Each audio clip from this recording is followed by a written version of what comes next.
with Pins and Needles Kits, and today we are going to be working on a project called Snappy Slippers.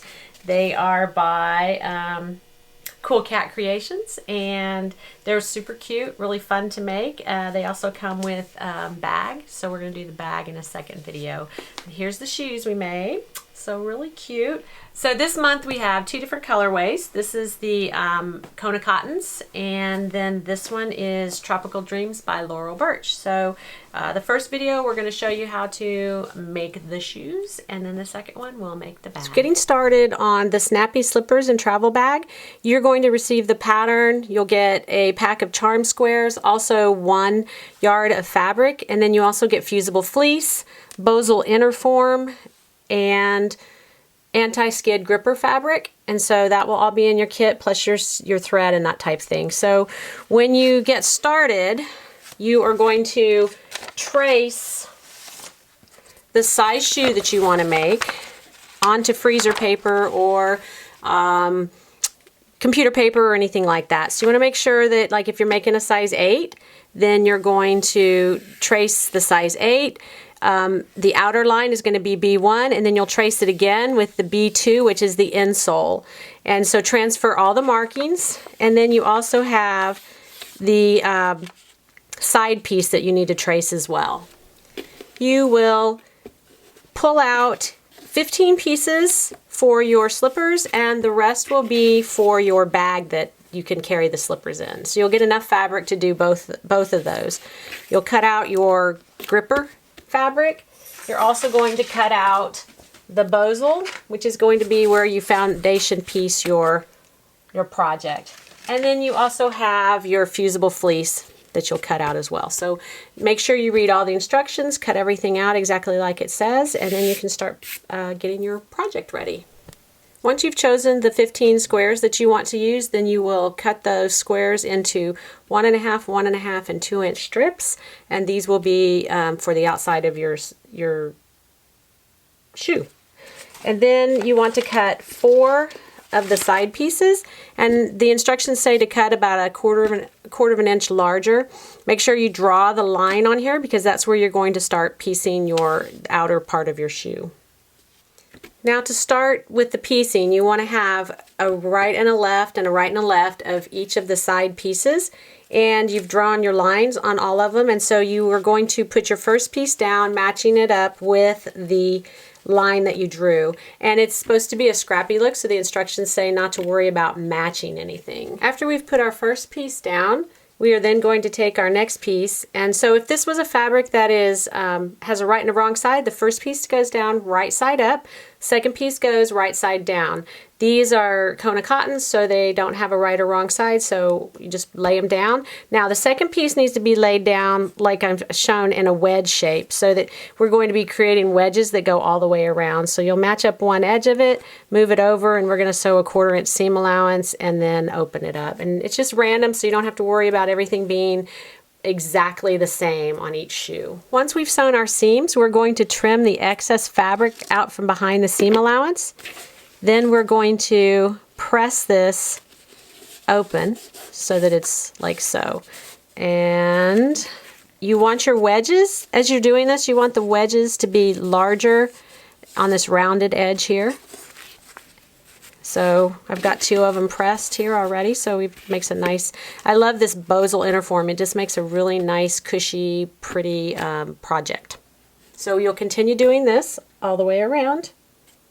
And I'll do a few more so you can see what it's going to look like. So as you can see, I did the curves, making the wedges all with the larger side to this curved area here. Once you've done that, then as you go to the straight sides, you will start making the wedges go 1 wedge at the top, 1 wedge at the bottom, 1 wedge at the top, bottom, and just vary the different angles. I kind of pulled from the same stack on my curves, which is all the smaller, the 1.5 inch strips, and so I kind of wish I would have mixed it up a little bit more with some of the bigger strips in here. So just kind of be aware of what you're doing. Like I said, it is a scrappy look, so it's not crucial that everything look exactly the same. So I've now done the whole side on all 4 of them, and then I trimmed the excess off so that I knew exactly where my inner foam is.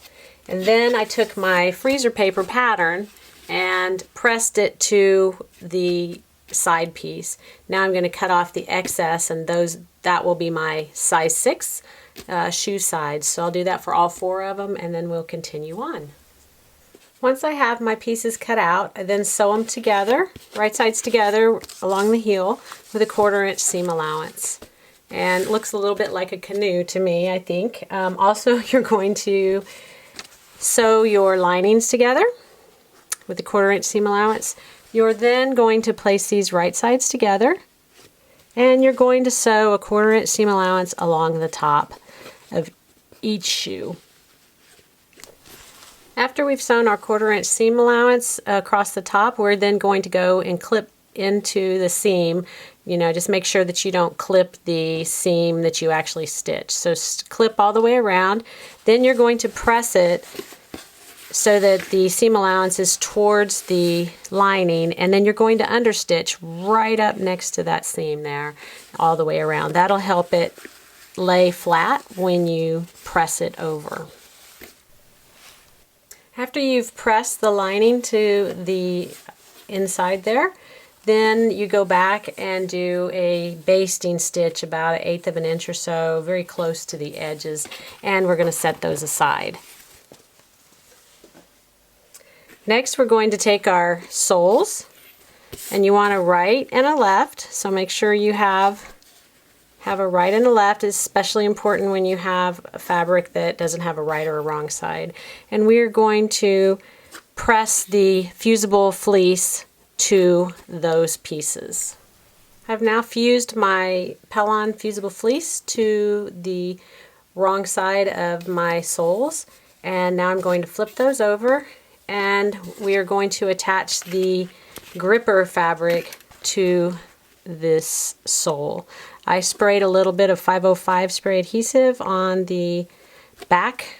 It's a temporary spray so that it'll kind of hold it on there until I get it all sewn together. At this point, we're going to take our side pieces and we're going to overlap them so that the little marks all line up with each other and all your edges are lined up together.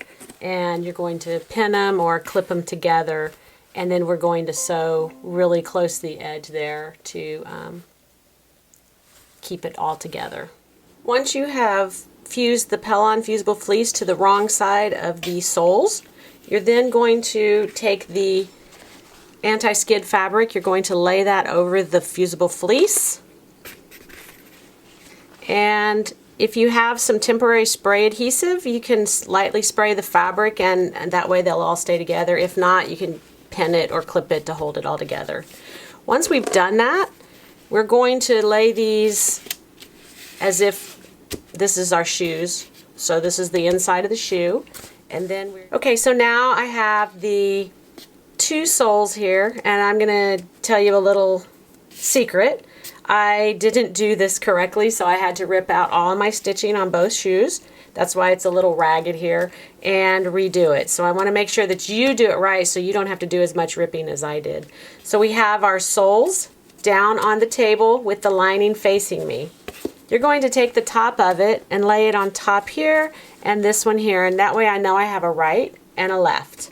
What I want to do now is take the sole and put it on top of the shoe and match up my notches at the top, and then in the back the seam and the notch there, and then pin it all the way around. And I'll do the same for each shoe and sew those together.